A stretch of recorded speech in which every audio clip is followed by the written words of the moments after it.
Kalau sudah sampai di tahap ini berarti itu tahap tadi sudah selesai, berarti kita sudah selesai nih. Yang persiapan geometri sudah selesai. Tadi kan hasil simulasi juga sudah selesai. Sekarang lanjut ke tahap meshing. Nah, kalau sudah proses seperti ini, berarti ini oke. Persiapan kita sudah selesai, sudah bagus. Kita klik kanan, terus pilih edit.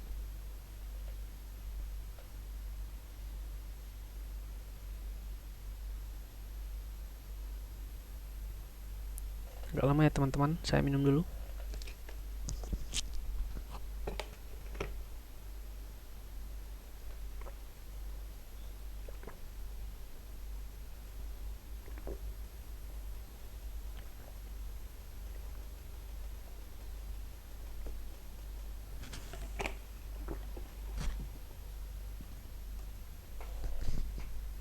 Nah, ini cek. Ini masuk tahap meshing. Sebelum kita melakukan meshing, yang perlu kita cek adalah connectionnya, kontak. Kita pilih.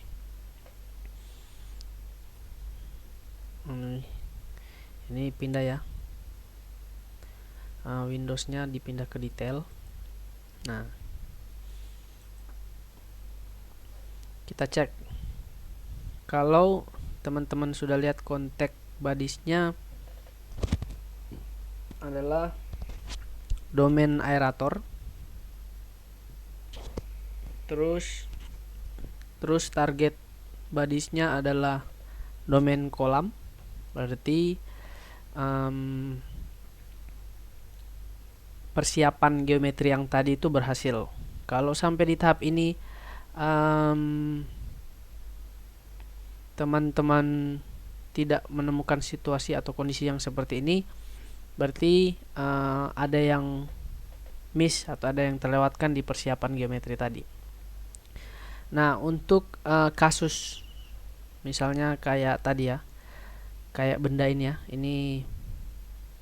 ini aerator yang kita gambar dari, kita pakai untuk simulasi dari hasil assembly satu persatu part yang ini.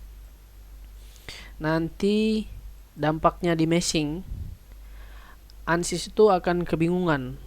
Nanti kontak regionnya ini terlalu banyak. Nah, kalau kontak regionnya banyak terus ANSYS kebingungan,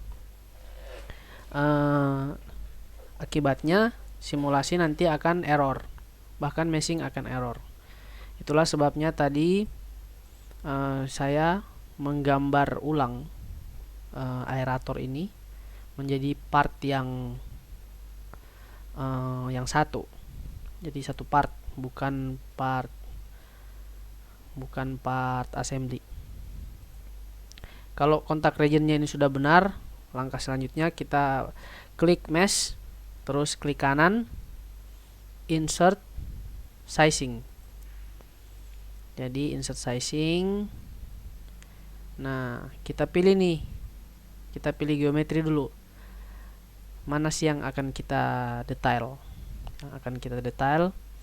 Kita pilih selection box, terus kita pilih body, terus kita blok tengah-tengah ini. Nah, sampai dapat domain tengah ini, terus kita pilih apply. Nah, ukuran khusus ukuran, jadi berarti ketika kita memilih body sizing dengan body yang aerator, yang domain aerator, kita mau, artinya ini kita mau mengkhususkan meshing di sekitar daerah ini itu detailnya seperti apa. Jadi elemen size nya maksimal 5, terus saya pilih minimalnya 1. Nah, ini yang pemilihan ini harus teman-teman perhatikan. Nggak boleh sembarang milih. Kenapa? Kita lihat lagi gambar ini. Kalau misalnya di gambar ini ada elemen, misalnya elemen yang misalnya dimensi atau diameter lubang-lubang ini ya. Misalnya diameter lubang-lubang ini 4 mm. Terus 4 mm ya. Sorry. Ini 4 mm. Terus di sini kan ada, kita kasih fillet atau chamfer dengan dimensi 2 mm. Berarti nilai di sini itu harus lebih kecil dari dimensi terkecil yang ada di aerator, yang ada di sini. Kalau misalnya dimensi terkecil di sini 2, berarti teman-teman harus memilih di sini dimensi terkecilnya 1. Kalau teman-teman pilih 2 atau 4, nanti akan error pas simulasi. Pasti akan error. Jadi teman-teman, kalau komputer atau PC-nya teman-teman lebih kuat lagi, teman-teman bisa lebih perkecil lagi, nggak apa-apa. Misalnya 0,05 minimal mesh terkecil. Tapi dalam simulasi ini saya ambil 1, sudah cukup. Terus kalau sudah body sizing, kembali ke mesh. Di mesh ini saya pilih, klik ini ya, mesh, saya pilih 15 mm. Jadi untuk bagian luar domain kolamnya, meshnya saya pilih 15, yang terkecil. Apa efeknya kalau saya pilih 15 di yang domain kolam, terus yang body sizing yang untuk domain aerator 5? Efeknya akan menjadi seperti di video ini. Nah, ini teman-teman perhatikan, ini kan garis pelanginya ini beda. Nah, karena di sini saya pilih 15 mm meshingnya, terus yang bagian dalam ini lebih detail. Kalau teman-teman punya PC atau perangkat yang lebih garang, nggak apa-apa di sini teman-teman. Kalau di sini 5, di sini teman-teman pilih 5 juga,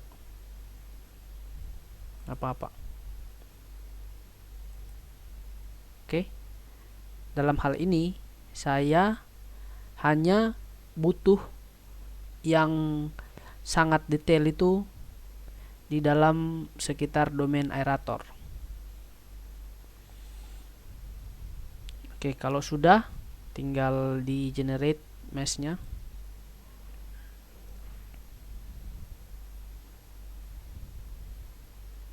Nah, inilah hasil meshing. Di sini teman-teman pilih, coba kita cek hasil meshing bagian dalam.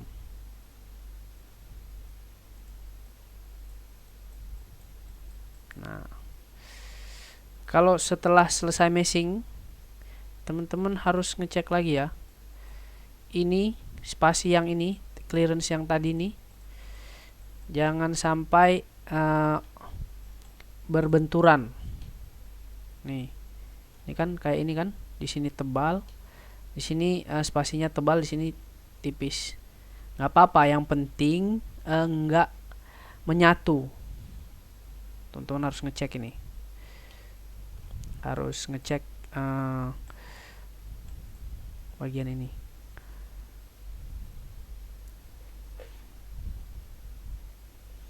Pastikan tidak menyatu. Nah, kapan dia menyatu? Dia menyatu itu kalau teman-teman pilih tadi elemen size-nya ini besar-besar. Jadi nanti meshingnya ini, titik-titiknya ini jadi lebih jarang. Nah, itu efeknya, efek buruknya itu teman-teman tidak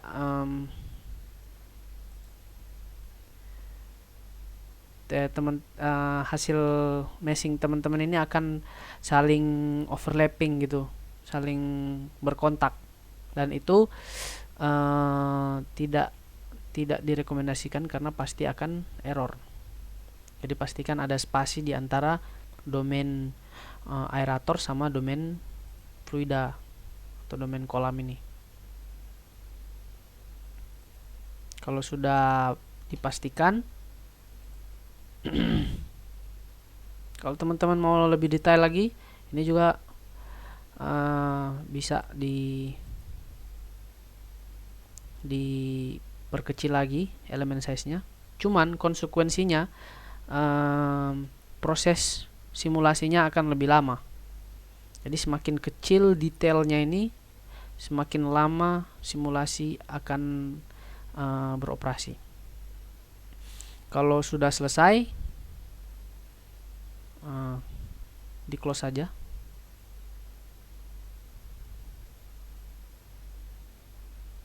Terus di save.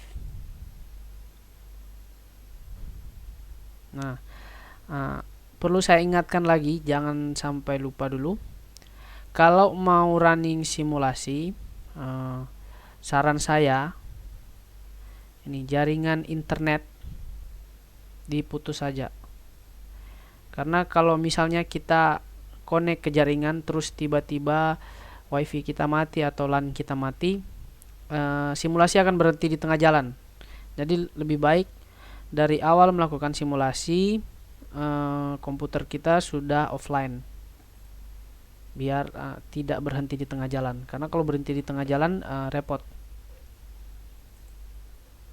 Nanti kadang-kadang setupnya ngawur. Akhirnya kita akan mengulangi proses simulasi dari awal dan itu lama. Setelah di close tadi ya, lanjut ke step selanjutnya, kita klik kanan update. Jadi jangan update di sini. Kalau update di sini lama karena dia akan update semuanya. Jadi cuman klik kanan update di mesh.